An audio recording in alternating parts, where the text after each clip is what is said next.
Niek Nielen zit achter de werintroductie van Tjalk. Hij wil inspelen op de nostalgische gevoelens van ouders maar band. Oh, lekker man. Ik kon het merk kopen en ik had er een hele warme, jeugdige associatie bij van vroeger. Ik ben zelf geboren rond 1970 en eind jaren 70 was Tjalk een heel bekend merk. Tijdens schoolreisjes, op school, tijdens sport. Ja, tjolken deed je overal en ik tjolkte ook op het schoolplein en op het voetbalveld. Op deze mooie graide bij Itzegeer waait je de kei die het zwartje van de molken van dit zuiveldrankje.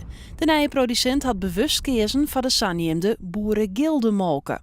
Er gaat een boeren die het niet mooi willen in de industriële kant, maar bloeien willen, staat het vak eigenlijk bedoeld weer. Kei buiten houden, rond te houden voor de vogels. Zijn weinig mogelijk afhankelijk binnen van kunstmest, voer van elders, etc. Nielen is wies maar de geerwerking. Hij beziekt zijn product zo verantwoordelijk mogelijk te maken. Ik gebruik onder andere Fairtrade bananen en Fairtrade cacao. Met bananen en cacao is het zo dat ze niet uit Europa kunnen komen en dus we bewust hebben gekozen voor Fairtrade, zodat er eerlijke handel plaatsvindt. Dus dat de telers daar ook op een eerlijke manier worden beloond voor hun inspanningen.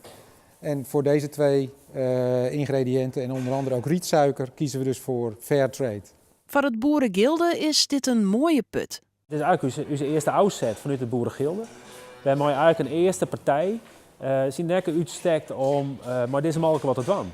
En Sjentelit naar de consumenten van hey, wij willen deze malken gebruiken om het duurzaam wijze te litten en het te doen met boeren die het hart en ziel hebben voor hun vak, voor de graaidevogels, etc. Ik verwacht ongeveer 1,5 miljoen liter in het eerste jaar te kunnen verwerken vanuit het boerengilde.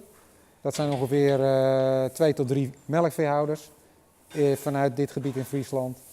En dat betekent dus dat we het eerste jaar voldoende melkveehouders in dit gebied hebben om tjalk te leveren. Daarna hoop ik natuurlijk dat we kunnen groeien en ja, dat er eigenlijk tekort boerengildeboeren zullen zijn. En wat binnen de favoriete smaken van de heren? Ik dronk altijd tjalk banaan, het aapje.